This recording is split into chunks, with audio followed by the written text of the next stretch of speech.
गुच्चू, पापा और मम्मी का प्यार भरा सबक। एक समय की बात है, एक छोटे से शहर में गुच्चू नाम का प्यारा सा बच्चा रहता था। गुच्चू के पापा घर से काम करते थे क्योंकि उनका वर्क फ्रॉम होम था। वहीं गुच्चू की मम्मी बाहर नौकरी करती थी।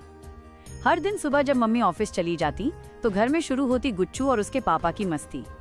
कभी तकिए की लड़ाई, कभी रसोई में आटा उड़ाना, तो कभी खिलौनों की रेलगाड़ी पूरे कमरे में फैली रहती।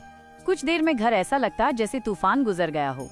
शाम को जब मम्मी लौटती और घर की हालत देखती तो गुस्से से लाल हो जाती। ये क्या हाल बना रखा है तुम दोनों ने? मम्मी रोज डांट देती। गुच्चू और पापा सिर झुकाए चुपचाप खड़े रहते। फिर दोनों एक दूसरे की ओर देखते और मुस्कुराने लगते।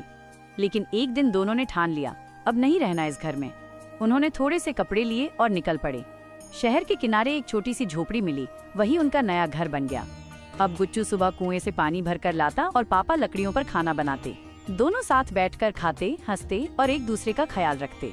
पर रात में जब ठंडी हवा चलती और मम्मी की याद आती तो दोनों की आंखों में आंसू आ जाते। उधर जब मम्मी घर पहुंची और दोनों को ना पाया तो उनका दिल भर आया। उन्होंने सोचा, मैं तो हर रोज डांट देती थी, पर असल में तो वो दोनों ही मेरी दुनिया हैं। वो भागती हुई झोपड़ी तक पहुंची। गुच्चू और पापा को देखा जो आग के पास बैठे थे। मम्मी की आंखों में आंसू थे। माफ कर दो, घर के बिना तुम दोनों के ये घर खाली खाली लगता है।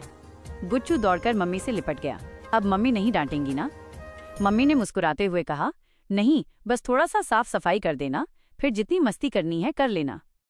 फिर तीनों साथ घर लौट आए। उस दिन के बाद से घर में ना डांट थी, ना उदासी, बस प्यार, हंसी और थोड़ी सी मस्ती थी। इससे हमें सीख मिलती है कि घर की सबसे बड़ी खूबसूरती साफ सुथरे फर्श में नहीं